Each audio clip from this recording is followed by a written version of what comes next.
Happy Friday, everyone, and welcome back. I have found three more interesting marijuana government documents, and then after that, I may have to take a break because I just keep bumping into stuff. Serious stuff that I feel like I should cover, in addition to the somewhat silly stuff that, fortunately, is going to bring some more of you in.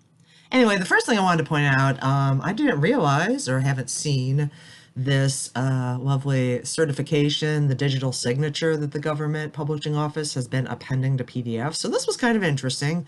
And if you open the signature panel, you can see all the exciting details. But this is a somewhat long document, 28 pages, but a lot of it is going to be charts.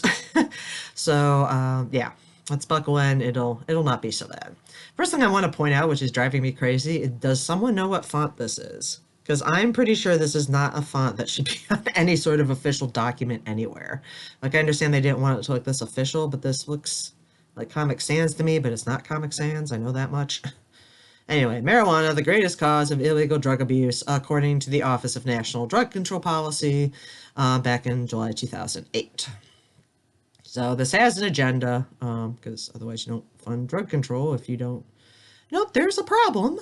So we have an introduction, use patterns and trends, health effects, criminal justice aspects, the supply situation, the medical marijuana quote-unquote issue. But like I said, a lot of this is charts. If I can never get past this page intentionally left blank moments here. Okay. Introduction. Also, I love the photographs. That was the other thing that got me into wanting to read this. This chart book recognizes marijuana as a major component of the illicit drug problem. Major progress has been achieved in reducing youth marijuana use, and nevertheless, the overall demand for marijuana remains strong. The supply of cannabis is complex, involving domestic and foreign growers, both outdoor and indoor, as well as intricate networks that involve not only conventional drug traffickers, but also established social networks of friends and family. The potency of cannabis has risen dramatically in the past 2 decades, with concomitant abuse and dependence consequences reflected in increasing cannabis-related emergency and treatment events. Today, in addition to traditional methods of promoting and consuming the drug, marijuana is being marketed as candy to young people, the next generation of potential buyers. The data summary on these pages looks at marijuana use patterns and trends, health effects, criminal justice aspects, supply side of the network, and the issue of so-called medical marijuana. Yeah, this totally doesn't have an agenda from our government. Oh, I love this. Score, Mr. Greenbud, Butterfinger, Baby Jane. I've not seen these up in Michigan. Andes, Butter Crunch. Peanut butter I've seen, but not the compassion and medicinal edition of peanut butter. Alright, so marijuana is the most commonly used illicit drug. 14.8 Americans were current past month users of marijuana in '06, as compared to people who play with mushrooms, cocaine, or anything harder. I love how they didn't like throw alcohol in here, by the way, because the alcohol stat would probably be there-ish. I don't know. That's just me. Marijuana use vary across the country. Again, not super surprising. In sub-state regions. So, yeah, we're apparently about 6% people in my neck of the woods. And it looks like it goes. No, it does go up. It does go up when you're going south a little bit. But then there's also like these weird parts where nobody's doing much anything. I don't know. I don't get it, but I'm sure this has changed since we have, legalized stuff and moved stuff around. Marijuana use rates accelerate to a peak at age 20, with 1 in 5 reporting current use of marijuana. Yes, because you're young and you party. I feel like this is not news. You party, and then you become an adult, have children, get a job, all that good stuff. Trends in current use of marijuana. So we have the 8th graders slowly going up and then tapering off. I assume this is patient reporting use in 30 days per year. This must have been from that fun survey, which I have another video on. 10th graders already higher than 8th graders, as are 12th graders, but 12th graders went up and then down for a while. Apparently the propaganda worked in the 80s, question mark. And then rose really steeply. We could argue this is Dare's curve right here. And then dropped off again. 12th graders, past year marijuana use versus perceived risk of occasional marijuana use. And I have no idea why we would compare these. Like, this is a really strange graph. Like, I feel like this is a statistics failure. Like, you're not using the same scales? I mean, percent reporting, percent reporting risk, but it's, I don't know. I don't feel like this should be overlaid. This seems like a weird statistic maneuver here. Oh, sorry, I clicked on that. So yeah, past year use go down, and then perceived risk got a weird bulge in the middle. I have no idea what that's supposed to be telling us. Percentage of national workforce testing positive for marijuana is declining. Well, that's good. So yeah, what do you make of that? Like the teenagers are using it, but the grown-ups are, growing up? Question mark. 70s are leaving. All right, so I'm gonna have to start turning some of these. There's a lot of these where we're gonna just have to turn them. Past year initiates for specific illicit drugs among persons age 12 or older. So pain relievers. Okay, so everybody starts with pain relievers, not marijuana. We're not going to talk about the prescription drug problem. No, no, no, no. Tranquilizers, cocaine, ecstasy, inhalants, which is sniffing stuff, sedatives, and all the other fun stuff. So yeah, 2 million new users for marijuana, occurs at a younger age. Early indication associated with drug dependence, younger age at first use, higher likelihood of drug dependence. So average age first use among past year people who started using substances. So inhalants, however, as we can see, I don't know why PCP is like lower than marijuana. That seems a little odd, but I never had access to PCP, so I'm kind of like sitting here going, where do you even get that? Inhalants, like we all had access to. We were all doing whippets back in the day. I don't know why you would do some of the other things, but you do you. Anyway, present with illicit drug dependence based on the criteria. So 14-year-olds and up, 15s, 18s, and never used. So I guess these 14 and above are supposed to include the other people. But see, again, this is really... Oh no, 14 or younger, I'm sorry. My brain's not on. 18 or older, so yeah, this is all the kids below it. Which is a pretty long tail considering 14, but I don't know. Alright, now we gotta return it back. Sorry, you're gonna have to bear with me. It's the only way. Adobe lets you turn is one way, it doesn't let you turn back the other way. Alright, more than 4 million persons estimated to be dependent on or abusers of marijuana in the past year. So we have any illicit drug, marijuana, psychotherapeutics, and then back to drugs and alcohol. And then steady increase in treatment admissions with marijuana as the primary substance of abuse since 1994. So we have heroin and cocaine, which has also been steady. And ours is slightly growing up from like 150 to 300. Okay. See, the scale on this is also not great. How to Lie with Statistics is an excellent book you should all go read. Treatment admissions with marijuana as the primary substance of abuse. So we have like all admissions. Marijuana is like 16%.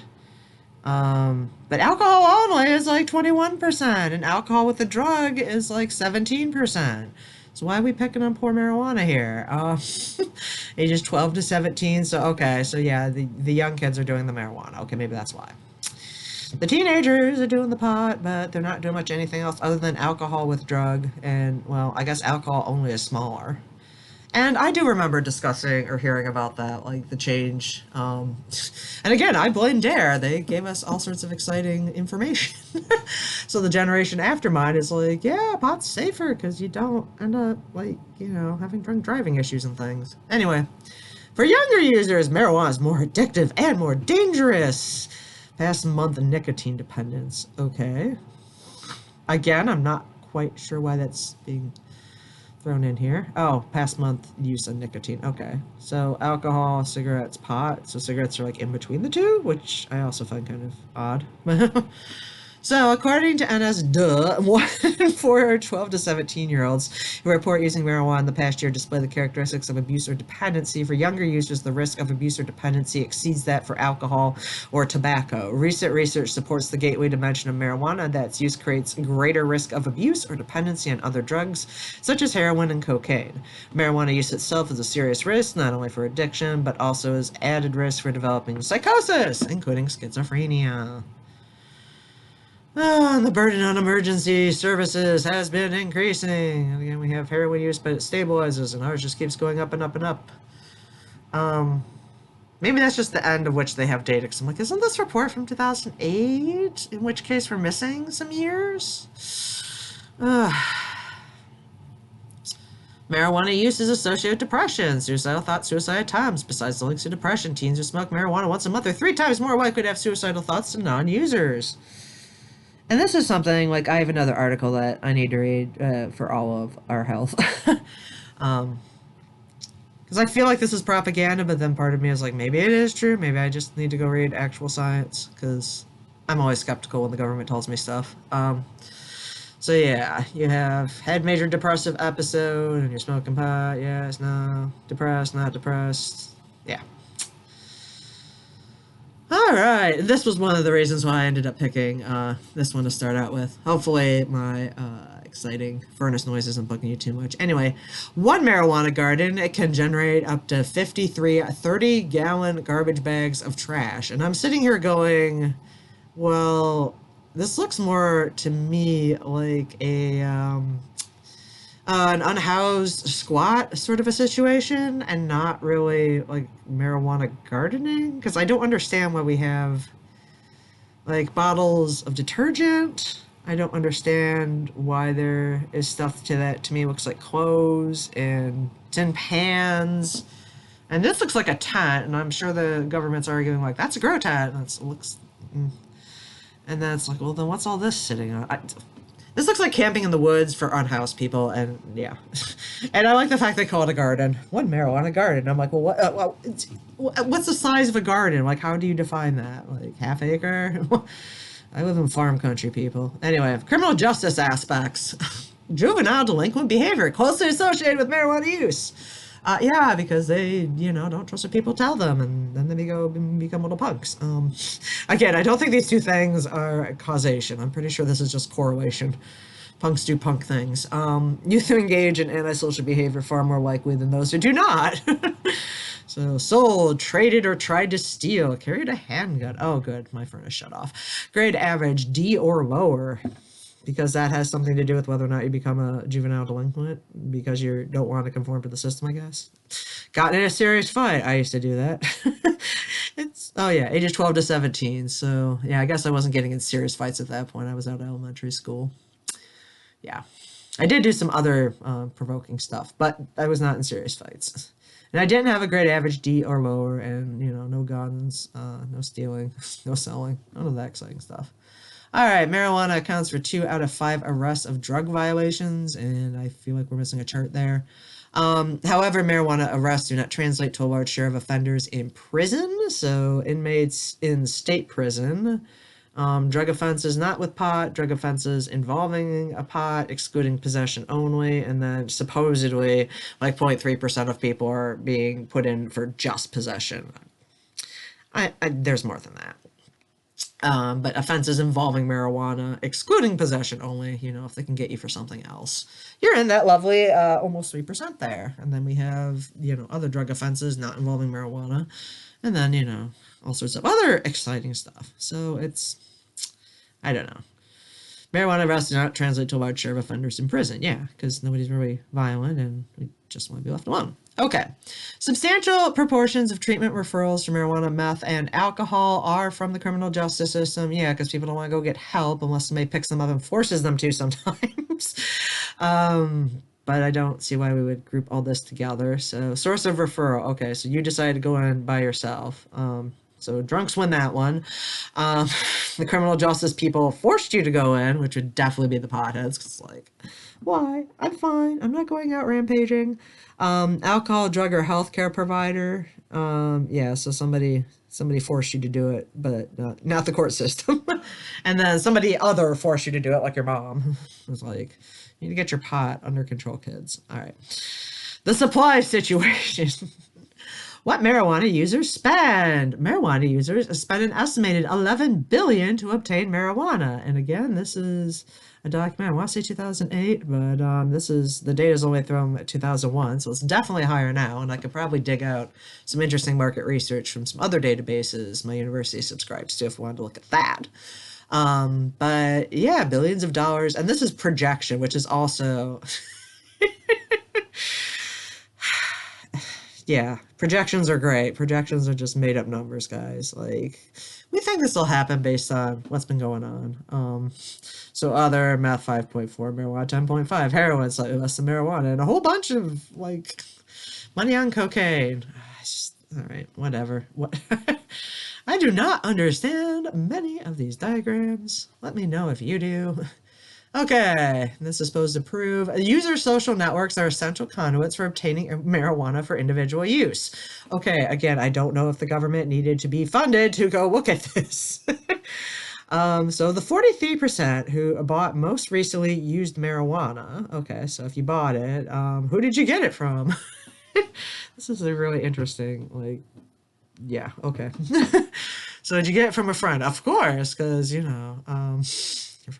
friends know where to score. Otherwise, we'll be your friends. Someone they just met or did not know well, aka a street dealer, a relative or a family member. Yeah, that's interesting too. I assume it's like a non-close connection, like your cousin or something. Unspecified. I don't want to tell you. I'm not no narc. Snitches get stitches. All right. And then we have got it free or shared, unspecified, grew it yourself, traded for it, which could also be prostitution, but yeah. Unspecified. How I get my dope is none of your business. Total past year over 12 or older, 25.4 million. And out of those who okay, so this was the bought it. So theoretically, this is the oh no, yeah, we're only looking at bought it versus bought it. Okay, so nobody cares about this 53% of potheads that scored for free or their friends are just hanging out with them, letting them toke for free. Nobody cares about these nice people like me who are mooches. Just going around to concerts being like, "Can I hit that?" Anyway. So, location, inside your home, apartment, or dorm, in the privacy of your own life, over half. Inside a public building, probably not a good idea, but 6%. Outside in a public area, 22%. Again, outside, I feel like people should just stop being so insane about secondhand cigarette, vapes, or pot smoke. You're outside. Unless you're like standing right over it. You're fine, people. On school property, okay, probably not a good place. Again, to be smoking your pot if you get busted, but maybe, well, again, this was age 12 or older, so you could have been talking to a lot of middle and high schoolers who are like, yep, I go in the boys' room and I smoke my dope. Or other or unspecified. Again, I'm not telling you. Go bust me. Anyway, this is from September 2007, so it's a little more recent. Okay, we gotta do the little turn again. Do my little turn on the catwalk. All right, the potency has been increasing. Yes, because why make something good and addictive without increasing the potency? Come on, the tobacco industry did this too. So potency of marijuana seizures. I assume seizures of drugs and not people having seizures. 151% increase from 83 to 2007. Yay! That's pretty good for what, 24 years? Nice. So yeah, it had a nice little curve, a percentage, and dipped a little, dipped a little, dipped a little. There was a breakthrough. It looks like a 1997, 98, and then dipped a little, and then another big old breakthrough that shot it up around 2000, and it stabilized, and just tiny little breakthrough since then. So yeah, and I think this is talking about potency of actual flower. So I was gonna say. There's much higher THC concentrate in a lot of other marijuana products these days. Okay, marijuana seizures along the southwest border are increasingly more potent. I feel like this was covered in the previous slide. So we have ports of entry in California, Arizona, New Mexico, and Texas. Okay, and color codes for each year. So 2003, 4.8, 2004, 5.6, 2005, 5.2. But this is also not the greatest graph because you're giving me like median, which is the middle number, and not the mean, which is the average. And some years like it's super high, like at 5, like a 5%, and then it like drops off the higher percentages. Yeah, this is a really really weird chart again, where I'm like, why would you make this? Why would you overlay this like that? Okay, back to turning. This one I like too when I was browsing this. So a marijuana seizure amount, southwest border, '07 to '08, Office of Field Operation, Port of Entry, and Office of Border Patrol sectors. We have this lovely graph here of number of kilograms versus the month. And then we have April to March '06, April to March '07, and then I guess the bars are '08. And the cat is here. Hi, cat. Um, don't mind me, slightly distracted. So we move more in May and then in November. Okay. We got seasonality. So Yuma, El Centro, San Diego, Tucson, El Paso, Marfa, Del Rio, Laredo, McAllen. I don't know. If we like maps, we like maps. So you do have like these little circles of like bigger seizures versus smaller seizures, and then we also have these lovely gradients for how much stuff comes through. Okay. All right, domestically grown marijuana is a major source of supply. So the largest number of eradicated marijuana plants are concentrated in the western Appalachian states. Duh. Although indoor-grown marijuana plants comprise less than 10% of total eradicated plants, the quantity is rapidly increasing. So we have this lovely 2007 thing. Michigan, 35,586. And then we have like a number under it for 12,000. Again, we have like really weird combined charts. Okay, plants eradicated in 2007, number of indoor plants eradicated in 2007. Okay, so you could like come up with the percentage per state if you wanted. And they color code it, and here we go. So yeah, darker is worse. Huh, there's a lot more in Ohio than I thought. This is not unexpected, this is not unexpected, or this, but yeah. The Appalachian part is kind of interesting. I assume it's because people can't really get up in the mountains. Outdoor and indoor marijuana eradication, 2000 to 2006. So outdoor plants, it goes up. Indoor plants goes down, then shoots way up.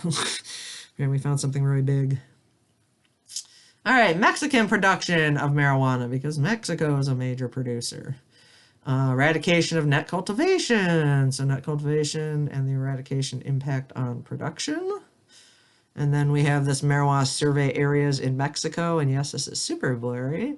So density, hectare per square kilometer. Yeah, so darker, of course, is more dense. And Mexican seizures of cannabis herb from 2000 to 2005. So drops a little, raises a little.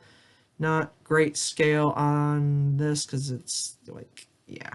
These little differences in this 500,000 here are pretty big gaps, but you can't really tell because of the scale. More chart line. Okay, Canada's consumer as well as a producer. Duh. Percentage reporting marijuana use age 15 or older up in our neighbor to the north. So lifetime, past year, yeah, okay. Canadian past year use of marijuana almost doubled. Seizures of plants have fluctuated in the past 6 years. Canada is a net exporter of cannabis. I would not be surprised. It's got a lot of open areas up there that they can do stuff with and nobody will bother them. And cannabis and hashish account for almost all the total value of Canadian drug seizures in 2006. I just know that this lovely agency of our government probably be like, the Canadians are trying to get all of our young people addicted to cannabis so that they, I don't know, can rule TikTok like they threatened when we were all off TikTok for 12 hours. All right, street value of potential proceeds of Canadian drug seizures by drug. So 81 or 8.1? I think that's 81% cannabis. Sorry, the way it spaced out, it was weirding me out. So we have 12% hashish. So you could argue that you add that together, that's like 93% Canadian drug seizures are for cannabis, which kind of makes sense. Again, that's not surprising to me because I don't know. Canada, if you're on the line, please feel free to add in the comments, like, if you have any sort of hard drug issues up there outside of the major cities. I mean, we have math problems in the country. Maybe you do too, and I just don't know.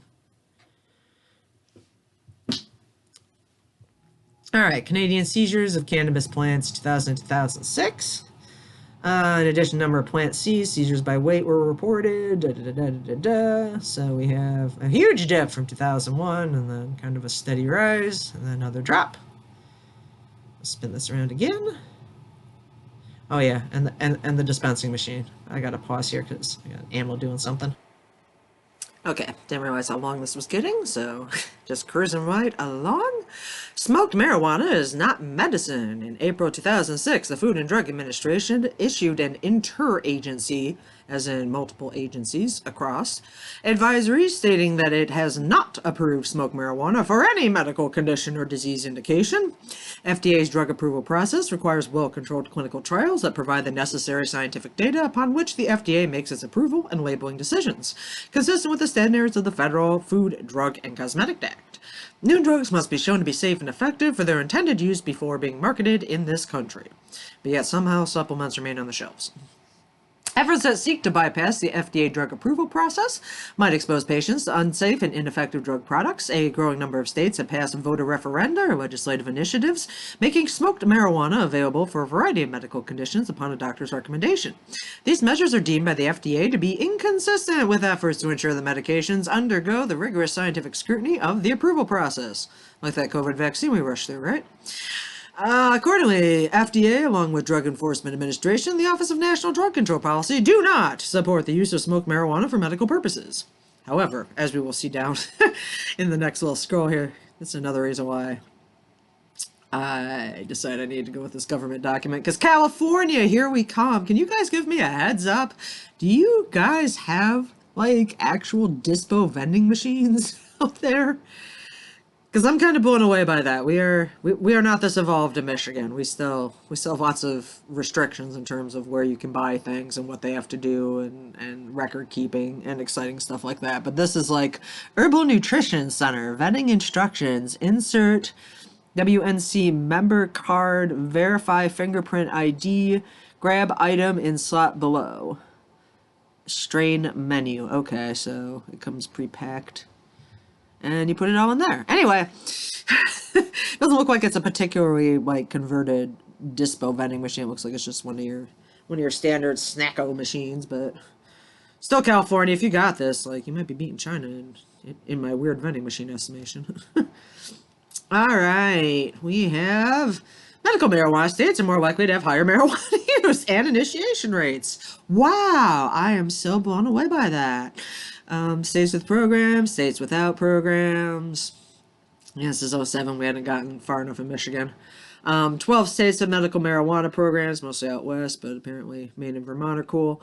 8 of the 10 states with the highest percentage of past month marijuana users are also states with medical marijuana programs. And 5 of the 10 states with the highest percentage of new youth marijuana users are also states with medical marijuana programs. So, well, I shouldn't say that because conservatives are like social contagion. But if you accept a thing more, then more people are going to do it. Kind of makes sense, yes? All right. So we also have states with highest and lowest rates of current use. 10 states with the lowest rate. Very boring people. 10 states with the highest rate. 7.68 or higher. So again, the legalization states. Kind of makes sense. States with highest and lowest average percentage of new users among youth. And again, we have nobody. 10 states with the low percentage. But the high percentage is like 4.2. It's either 4.2 or 42%. And I don't think I can make the resolution all that good. So, yeah, medical marijuana dispensaries in California. A closer look. So locations, medical marijuana dispensary location collection 2007. Some locations approximate. There's like a whole bunch down here near San Francisco and a whole bunch down here. I'm betting that's LA. Those people, congregate there. Not super surprising. Data from San Diego marijuana dispensaries provide a window into the clientele. Only a small minority of marijuana dispensary customers have AIDS, glaucoma, or cancer, ailments for which medical marijuana is advocated by proponents. The vast majority are relatively young, almost 4 out of 5 are under 40. San Diego marijuana dispensaries, customer ailments, muscle spasms, insomnia, back, neck, post-surgical pain, anxiety, headache, and other. And then little bitty AIDS and glaucoma and cancer. Anyway, not like that we don't even include mental health at all. Customer age distribution. Oh yeah, we did. We talked about depression, didn't we? Customer age distribution. 21 to 30, people that, got time on their hands to do the pot. 31 to 40, people with lives, not so much. Under 21, again, having a fun time. And, older, it's fading out also because people are fading out, I think. But